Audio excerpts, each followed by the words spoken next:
அனைவருக்கும் வணக்கம். இந்த பதிவில் நாம் எதை பற்றி பார்க்க போகிறோம்ன்றா, வர்ற பங்குனி அமாவாசை அன்னைக்கு உங்கள் வீட்டுக்கு முன்னாடி நிலைவாசலில் இந்த ஒரு தீபத்தை மட்டும் நீங்கள் ஏற்றி பாருங்கள்.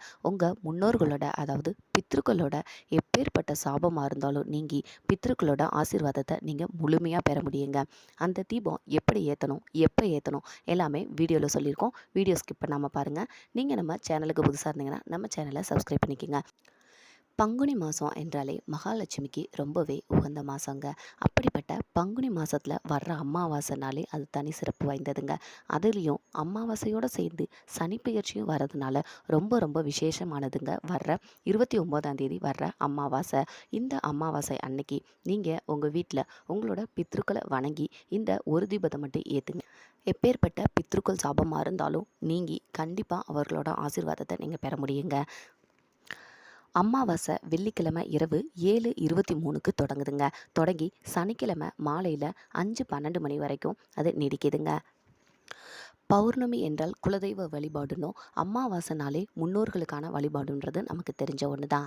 அப்படிப்பட்ட சனிக்கிழமை உங்களோட முன்னோர்கள் யாரெல்லாம் இறந்துருக்காங்களோ, உங்களோட மாமியார் மாமனாக இருக்கட்டும், உங்களோட தாய் தகப்பனாக இருக்கட்டும், கணவராக இருக்கட்டும், இல்லை மனைவியாக இருக்கட்டும், யாராக இருக்கட்டும், உங்களுக்கு முன்னாடி யாராவது இறந்துருக்காங்க, உங்களோட தாத்தா பாட்டிகளாக இருக்கட்டும், உங்களோட முன்னோர்கள் யார் இறந்துருந்தாலுமே அவங்களுக்கு திதி கொடுக்குற நாளாவது, அதாவது தர்ப்பணம் கொடுக்குற நாளாக தான் அமாவாசையை நம்ம கருதுகிறோம். அப்படிப்பட்ட அமாவாசையில் நீங்கள் உங்களோட முன்னோர்களை நினச்சி காலையில் எழுந்து உங்கள் வீட்டுக்கு முன்னாடி நிலை வாசலில் ஒரே ஒரு டம்ளரில் தண்ணி மட்டும் வைங்க.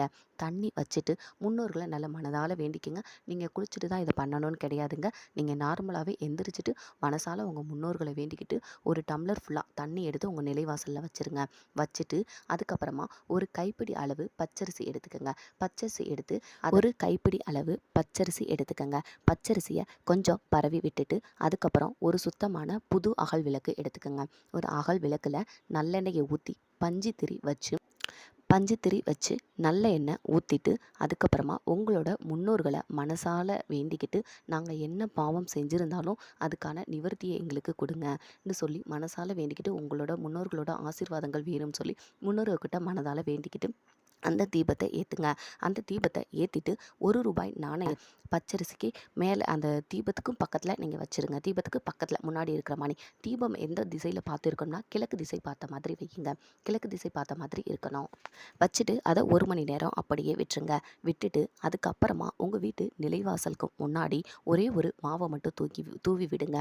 அப்படி இந்த மாவை நீங்கள் தூவுறது மூலமாக கண்டிப்பாக உங்களோட பித்ருக்கள் சாபம் நீங்குங்க. அது என்ன மாவுன்னு தானே கேட்குறீங்க? அது ஒன்றும் இல்லைங்க, பச்சரிசி மாவு தான். உங்கள் வீட்டில் கிடைக்கக்கூடிய பச்சரிசி மாவை எடுத்துக்கோங்க. நல்ல மாவை எடுத்துக்கிட்டு உங்கள் வீட்டில் நாட்டு சர்க்கரை இருந்துச்சுன்னா அதோட சேர்த்து கொஞ்சம் மிக்ஸ் பண்ணிக்கோங்க. அப்படி இல்லை நாட்டு சர்க்கரை இல்லை மேம் சொல்கிறவங்க சர்க்கரை பவுடர் பண்ணிக்கோங்க. மிக்சியில் போட்டு அரைச்சிக்கோங்க. பவுடர் பண்ணி அந்த பச்சரிசி மாவோட கலந்து உங்கள் வீட்டு நிலைவாசல் முன்னாடி ஒரு கைப்பிடி அளவு மட்டும் நீங்கள் தூவி விடுங்க. அப்படி நீங்கள் தூவி விடுறது மூலமாக அந்த பச்சரிசி மாவை சின்ன சின்ன பூச்சிகள் சாப்பிடுங்க. எறும்பு, ஈ இப்படி இதெல்லாம் சாப்பிட்றது மூலமாக உங்கள் முன்னோர்கள் ரொம்பவே சந்தோஷப்படுவாங்க. நீங்கள் இது இப்படி செய்கிறது 10 பேருக்கு அன்னதானம் கொடுத்ததுக்கு சமமாக அமையுங்க. அதனால் நீங்கள் அமாவாசை அன்னைக்கு உங்களோட முன்னோர்களுக்கு நீங்கள் தர்ப்பணம் கொடுக்கலனாலும் பரவாயில்லை, இந்த தீபத்தை மட்டும் பச்சரிசி தீபம் ஏற்றி அதே மாதிரி முன்னாடி இந்த மாவை மட்டும் நீங்கள் தூவி விட்டு பாருங்கள். இதை அமாவாசைக்கு நீங்கள் தொடர்ச்சியாக 7 அமாவாசை மட்டும் பண்ணி பாருங்கள். உங்களோட முன்னோர்களோட ஆசீர்வாதம் முழுமையாக உங்களுக்கு கிடைக்குங்க. உங்கள் வீட்டில் ரொம்பவே மன நிம்மதியும் சரி, பண நிம்மதியும் இருக்கிற மாதிரி உங்களுக்கே தோண ஆரம்பிக்குங்க. நீங்களே கண்கூட அதை பார்ப்பீங்க. கடன்றது முழுமையாகவே அடைய ஆரம்பிக்குங்க.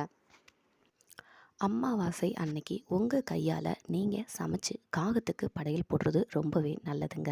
நீங்கள் சமையல் பண்ணதும் எச்சில் படாமல், அதாவது நீங்கள் சாப்பிட்றதுக்கும் முன்னாடி ஒரு வாழை இலையிலையோ ஒரு கிண்ணத்துலையோ ஒரு தட்டிலையோ எதுலனாலும் சரி காகத்துக்கு உங்களோட மொட்டை மாடியிலையோ ஏதாவது ஒரு உயர்ந்த பகுதியில் வச்சு நீங்கள் காகத்தை அழைச்சி காகம் உடனே உங்களோட சமையலை எடுத்துருச்சு, படையலை எடுத்துருச்சுனாலே உங்களோட படையலை உங்களோட முன்னோர்கள் ஏற்றுக்கிட்டாங்கன்னு சொல்லி அர்த்தங்க. அதே மாதிரி பசு மாட்டுக்கு அமாவாசை அன்னைக்கு உங்களோட முன்னோர்களை நினச்சி அகத்திக்கீரை நீங்கள் ஏதாவது கோயிலில் இருக்கிற பசுமாட்டுக்கோ இல்லை உங்கள் வீடுகளில் பக்கத்து வீடுகளில் இருக்கிற பசுமாடுகளுக்கும் நீங்கள் அகத்திக்கீரை கொடுக்கறது ரொம்ப ரொம்ப நல்லதுங்க. அப்படி கொடுத்தாலும் உங்களோட சாபங்கள் நீங்குங்க.